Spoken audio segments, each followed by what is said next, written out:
Hello, in front of me I've got Samsung Galaxy S22 Plus. In this video I'll show you how to manage Google Pay app. In the beginning, let's enter Google Pay, select account,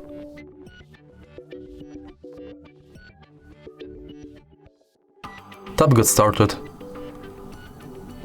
and as you can see, this is the homepage of this app. From here you can add payment method and different types of cards. Also, if you go here, you got access to all of your payment methods, full list of participating banks, and your activity.